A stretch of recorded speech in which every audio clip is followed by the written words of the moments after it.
My name is William Carter. I'm 74 years old, a retired high school history teacher from Arizona, and I never imagined that after a lifetime of raising my children with love, working double shifts, sacrificing vacations, skipping comforts, and building everything brick by brick with my late wife Margaret, I would one day sit in my living room and witness my own children, Emma, David, and Lucas, arguing like vultures circling a body that wasn't even cold yet, fighting not about my health, not about my happiness, not about family, but about my property, my money, my land, my house, while I was still very much alive, sitting 2 feet away from them.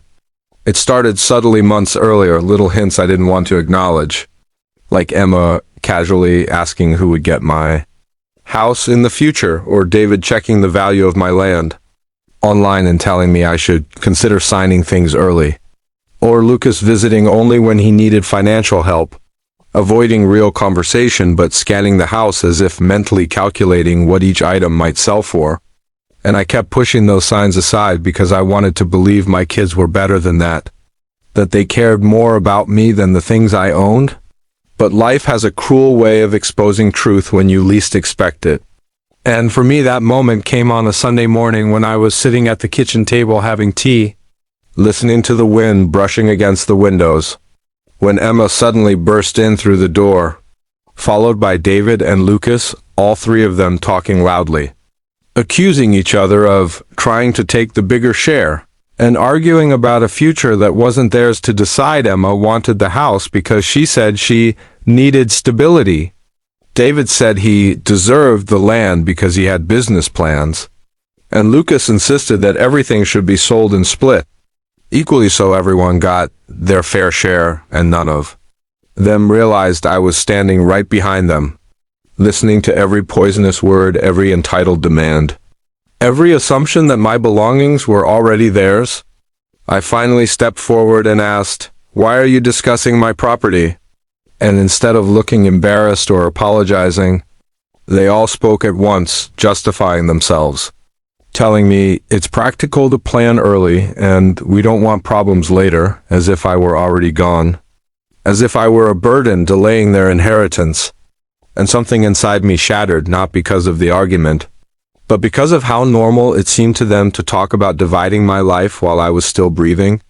They left after 2 hours of bickering, slamming doors, leaving the house filled with a kind of silence that doesn't feel empty, it feels broken. And I sat in my late wife's armchair staring at the walls, remembering how she used to say, "You never really know people until money gets involved." And I realized she had been right all along. That night I didn't sleep. I walked through every room, touched every photo frame, looked at every memory, and felt something shift inside me. The understanding that love without respect becomes manipulation, and that if my children saw me as a wallet with an expiration date, I needed to protect myself and the legacy I had built, not reward their greed. First thing Monday morning, I visited my lawyer, Mr. Hanley, a man I'd known for 30 years, and when I told him what happened, he sighed heavily and said, "William, you're not the first, and you won't be the last." Then he asked me what I wanted to do. And for the first time in a long time, I felt clear, decisive, sharp. I told him I wanted to change my will immediately, that I wanted a new plan in place before my children realized their assumptions were about to collapse.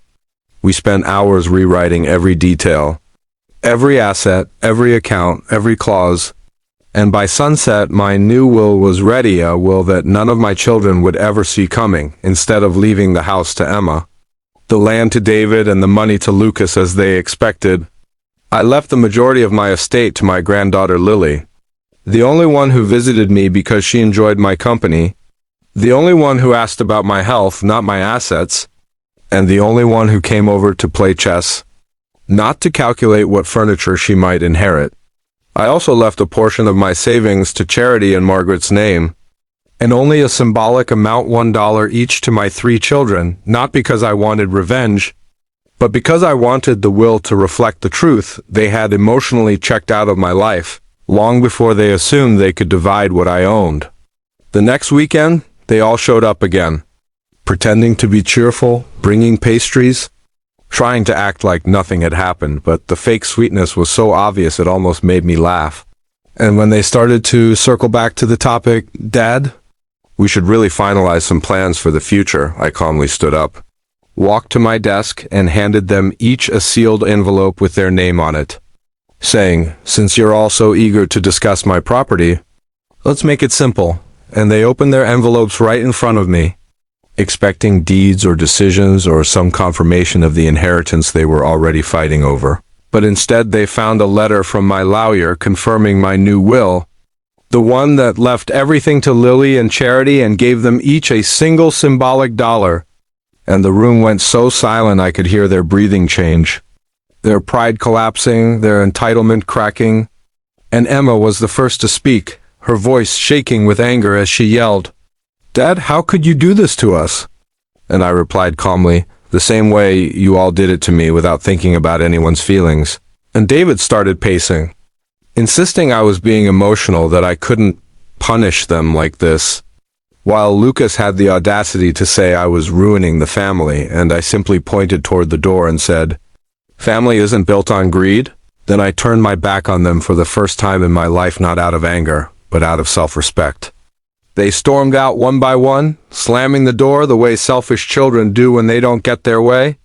And I felt a strange peace settle over me, the kind of peace that comes when you choose dignity over manipulation, clarity over chaos, and self-worth over guilt. Days passed, and while the house felt quieter, it also felt lighter, as if the walls themselves were relieved. And Lily continued visiting me with the same warm smile, completely unaware that she was now the guardian of the family legacy, not because of money, but because she was the only one who earned it through love. Changing my will overnight wasn't an act of revenge, it was an act of liberation. A message to my children that respect is not optional, that love without gratitude becomes greed, and that no one, no matter how close, has the right to treat a living parent like a dying asset. And as I sit on my porch today watching the sunset, I feel proud, not sad, because I finally understood something important. Sometimes you don't lose family, sometimes you discover who was never really family to begin with.